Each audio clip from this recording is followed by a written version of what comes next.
పేదింటి బిడ్డ సీఎం జగన్ తన కుటుంబంతో కలిసి విమానంలో లండన్ కు విహార యాత్రకు వెళ్లారు. ఈ ప్రత్యేక విమానంలో పడకలతో పాటు 14 సీట్లు మాత్రమే ఉంటాయి.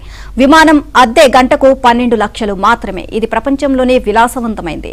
విస్టా జెట్ కంపెనీకి చెందిన బొంబార్డియర్ 7500 నిరుపేద సీఎం కోసం ప్రత్యేకంగా విదేశాల నుంచి ఈ విమానాన్ని తెప్పించారు. గురువారమే గన్నవరం విమానాశ్రయానికి చేరుకుంది. నిన్న రాత్రి 11 గంటలకు జగన్ తన కుటుంబంతో కలిసి ఈ విమానంలో గన్నవరం నుంచి నేరుగా లండన్ కు బయలుదేరారు.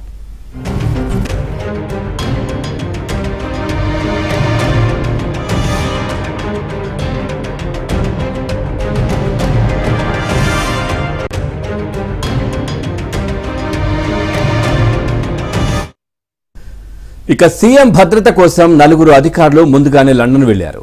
వారికి విమాన టిక్కెట్లు, వసతి, ఇతర ఖర్చులు కలిపి 1.5 కోటి మాత్రమే. తరచూ పేదవాడినని చెప్పుకునే జగన్ సింప్లిసిటీ ఇదన్నమాట. జగన్ భద్రతాధికారులకు అయ్యే ఖర్చు 1.5 కోటిను ప్రభుత్వమే భరించనుంది. వ్యక్తిగత పర్యటన కావడంతో సీఎం కుటుంబానికి అయ్యే ఖర్చంతా ప్రైవేటు ఖర్చు. ఈ నెల 31న ఆయన రాష్ట్రానికి తిరిగి రానున్నారు. జగన్ కుటుంబంతో కలిసి తాడేపల్లి నుంచి రోడ్డు మార్గాన గన్నవరం విమానాశ్రయానికి రాత్రి చేరుకున్నారు. జగన్ కు మంత్రులు జోగి రమేష్, కొట్టు సత్యనారాయణ తదితరులు వేలుకోలు పలికారు.